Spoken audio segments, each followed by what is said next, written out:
Okay, so Trump has now bombed multiple sites in Iran. And if you are anything like me, the rage is right under the surface. But I'm a permaculture person, so I'm going to always be thinking, how can the problem be the solution? What are the advantages that we can get out of this situation? What is a way that this will backfire for Trump? I think there's many, many ways it will backfire for him. But right away, I'm thinking, okay, this is a guy who has now split his focus, his power, the military across two different fronts. And how long can he sustain that? Right, because, Kristi Noem said that the Marines were going to help liberate California and other blue states from Democratic mayors and governors. Right, he can't do a military takeover of the okay, first of all, he never could. Martial law was never going to happen here. We have a standing military of 2 million and something like 800,000 civilian law enforcement. He was never going to be able to do martial law here and have a military takeover of the states. I know that he had that ambition and he wanted you to believe that he was going to be able to do that. But now it's just glaringly evident that there's no way he could sustain a domestic occupation of the United States of America with our own family members and neighbors who are in the armed services and also drag us into a war with Iran. How is he going to sustain that on two fronts? He has now entered us into a deeply unpopular war that the American people do not have an appetite for. Not just Democrats. I know Chuck Schumer said we should stand by Israel. We should staunchly support them no matter what. So I don't even know if Chuck Schumer is opposed to what Donald Trump did today. Yet another reason he needs to go. But the American people do not have an appetite for this,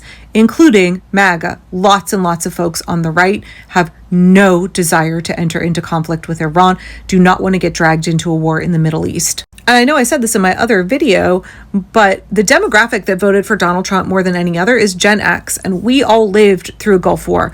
We definitely do not have an appetite to do it again. I've seen so many videos over the last few days from conservatives on this app who are opposed to war with Iran, who talk about their experience, their trauma with the Gulf War, and do not want another war in the Middle East. So Trump is now sending us into a conflict that's going to be incredibly unpopular. It's going to waste a lot of money.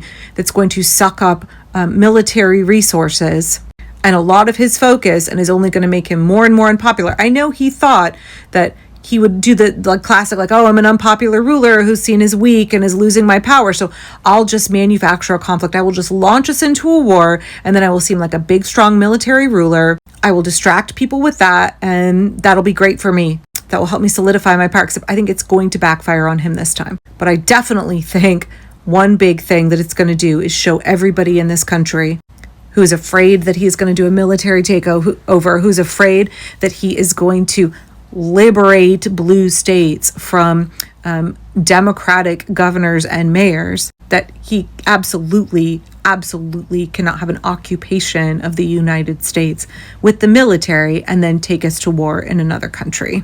So this is not great news. I understand if you're concerned. I understand that this is very, very upsetting. I'm very, very angry about it.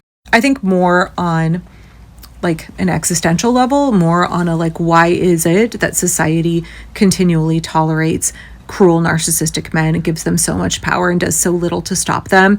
Because this war is about three men and their grandiosities. It's about three megalomaniacal men and their ambitions and their fragile egos. And yet three different societies are tolerating it. Israel and Iran and the United States are letting these men do tremendous harm.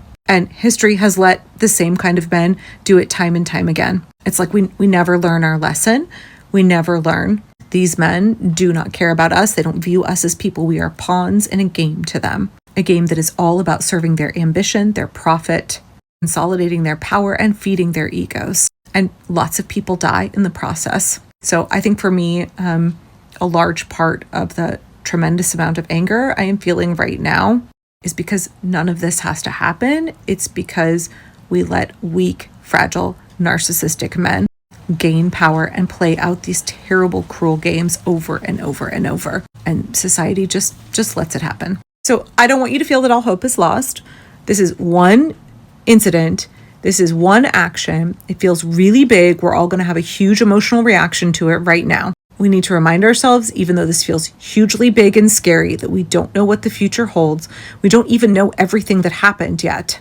We need to remind ourselves that feelings are not facts, that when big, scary things happen, our reaction can be really outsized and can be far more about the distress than we are feeling than, being grounded in what is reality and what is actually happening. It's also really important to understand that for every terrible thing Trump does, he is creating circumstances in which his actions will backfire on him. And if there is any way that it can backfire, we need to be communicating that to the American people. We need to be leveraging that very heavily. We need to have our optics game on overdrive. What's the messaging here? What's the way this backfires on Trump? Pretty sure there is a long list of ways what he just did today by bombing Iran is going to backfire on him. Now it's our job to make sure that that happens, because it's our job to defend democracy, to defend the American people. We are the opposition of the fascists. So how do we not let this panic us, not let this shut us down?